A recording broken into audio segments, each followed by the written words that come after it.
নানুর বাড়ি যাওয়ার আগের দিন আমি আমার রুমে ঘুমিয়ে আছি। হঠাৎ মাঝরাতে আমাকে কেউ জড়িয়ে ধরে।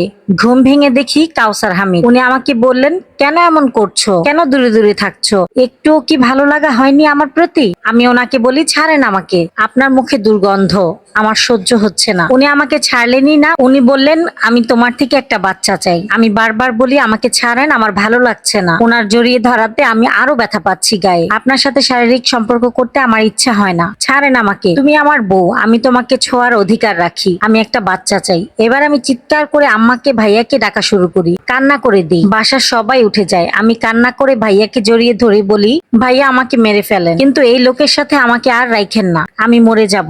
ভাইয়া ভাবিকে বললেন আমাকে ওনার সাথে রুমে নিয়ে যেতে, আর আজ রাতটা আমার সাথে থাকতে বললেন। ভাইয়ার কাছে কাউসার হামিদ ভীষণ ভালো মানুষ, এবং আমার পরিবারের কাছে উনি জামাই হিসেবে ভীষণ ভালো।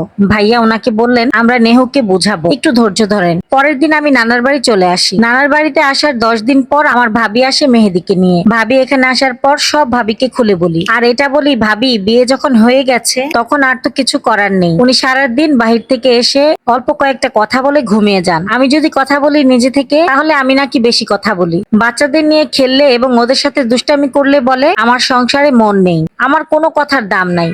আমি তো মানুষ, তুমিও তো ভাইয়ার সাথে সংসার করছো, কত সুন্দর করে একে অপরের সাথে কথা বলো। এসব দেখলে আমাদের মন প্রাণ জুড়িয়ে যায়। উনি তো আমাকে ভালোবেসে একটু জড়িয়ে ধরতে পারে। উনি যখন কাছে আসে তখন বিষয়টা এমন, কাপড় খোলো, তারপর ওনার চাহিদা মিটলো, উনি আর কোনো পাশে তাকাবেন না। আরেকজন তৃপ্তি পেলো কিনা তাও দেখার বিষয় না। আর পুরো শরীরের ভর কেন উনি আমার গায়ে দেন, আমার নিঃশ্বাস বন্ধ হয়ে যায়। বাচ্চাদের সাথে একটু দুষ্টামি করলে বলে আমি নিশি আপুর মতো না। আপু তো আপুর জায়গায়, আমার বয়স আর আপুর বয়স দেখো। আমি কিচ্ছু চাই না, আর 5টা মানুষ যেভাবে সংসার করে আমিও সেটাই করতে চাই। ভাবি বলল, আচ্ছা আমি গিয়ে কথা বলবো তোর ভাইয়ার সাথে।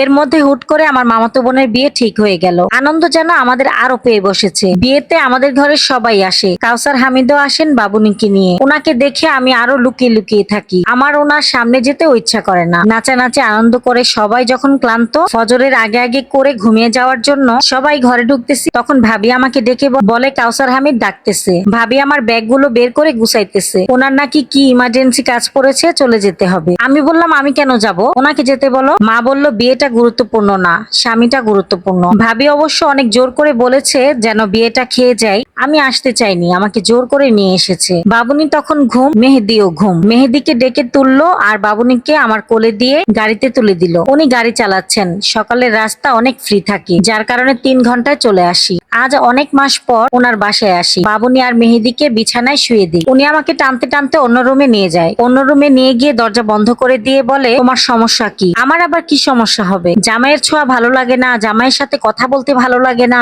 অথচ পরপুরুষদের ঠিকই ভালো লাগে। ওখানে এতগুলো ছেলের সামনে নাচতেছো, ওদের হাত ধরে ধরে, কাজিনদের বন্ধুদের সাথেও নাচতে দেখলাম। আমি তো একা নাচি নাই, আমার মেয়ে কাজিনও ছিল ওখানে, দেখেন নাই? আর ওখানে অনেক নানিও ছিল। পেট দেখিয়ে নাচতে ভালো লাগে, শুধু জামাই ভালো লাগে না। আমি চুপ করে রইলাম, কোনো কথা আর বলি নাই। তুমি এই ঘর থেকে একদম বের হবে না, বাবার বাড়িতেও যাবে না, আমার সাথে যাবে, আমার সাথে আসবে। আমি চুপচাপ দাঁড়িয়ে আছি, কোনো কথাই বলছি না। উনি আমার পেটে হাত দিলেন এবং জড়িয়ে ধরে মুখে চুমু দিলেন। আমি হাত সরিয়ে দিয়ে বললাম, আমি ক্লান্ত, আমি ঘুমাবো। আমি তো তোমাকে একটু আদর করছি। আমি ওনাকে দড়ি সরিয়ে দিয়ে বলি, আমি ঘুমাবো। রুম থেকে বের হওয়ার জন্য দরজা খুলতে যাব, এমন সময় উনি আমার চুল ধরে আমার গালে কয়েকটি চড় মেরে দিলেন। আমি ধরলে তোর ন্যাকামি বেড়ে যায়, নাটক বেড়ে যায় কেন? আমি কান্না করতে করতে বলি, আপনি আমাকে অযথা কেন মারছেন? তখন উনি বিছানা ঝাড়ু নিয়ে আমাকে আরো মারতে শুরু করে। মারতে মারতে বলতে লাগলেন, আমার কথা শুনবে এখন থেকে? আমি মাইর খাওয়ার ভয়ে বলি, হ্যাঁ শুনবো। কান্না করতে করতে বলি, আমাকে আর মাইরেন না। উনি তবুও থামছে না। মারতে মারতে আবার বলে, বাচ্চা নিব। তুই বাচ্চা নিবি? আমি বলি, হ্যাঁ নিব,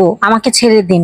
জীবনেও আর কোথাও যাবি না, গেলে আমার সাথে যাবি, আমার সাথে আসবি। আমিও কাঁদতে কাঁদতে হ্যাঁ বলি। মায়েরকে ভূতেও ডরাই, আমি একা বাসায়, ধরার কেউ নাই। আমাকে খুব মেরেছে, মায়ের থেকে বাঁচতে এসব কথা বলেছি। আমাকে মায়ের বন্ধ করে উনি রুমের লাইট বন্ধ করে দেয়। আমাকে শলার ঝাড়ু দিয়ে মেরেছে, পুরো শরীর দাগ আর লাল হয়ে আছে। খুব অসহায় ছিলাম সেই সকালটাতে। মায়ের ব্যথায় আমার জ্বর উঠে যায়। আমি সারাদিন বিছানা থেকে উঠতে পারি না। তার মধ্যে বাচ্চারা এত বিরক্ত করতেছিল, আমার সেদিন মরে যেতে ইচ্ছে করেছে। আমি 5 দিন অনেক কষ্ট পেয়েছি জ্বরে। তার মধ্যে ঘরের কাজ, বাচ্চাদের দেখাশোনা। ওনার সাথে দরকার ছাড়া কথা বলতাম না। আমার এইচএসসি পরীক্ষার রেজাল্ট দেয়, আমি ফার্স্ট ডিভিশনে পাশ করি। আমাকে ভার্সিটিতে ভর্তি হতে মানা করে, কারণ উনি বাচ্চা নিবে। এর মধ্যে আমি মেহেদীর সহপাঠীর মায়ের পরামর্শে এবং ওনার সাহায্যে 3 মাস মেয়াদ ইনজেকশনটি মারি। জন্ম নিয়ন্ত্রণ পদ্ধতি গ্রহণ করি। উনি আমাকে হাসপাতালে নিয়ে গিয়ে ইনজেকশনটা মারিয়ে দেয়। আমি মেহেদীর স্কুলের নাম করে বের হই বাসা থেকে। উনি আমাকে কোনো রকমেই ভর্তি হতে দেবেন না। আমি ভাই ভাবি মাকেও বলি, কিন্তু কোনো লাভ হয় না। এর মধ্যে আমার আপার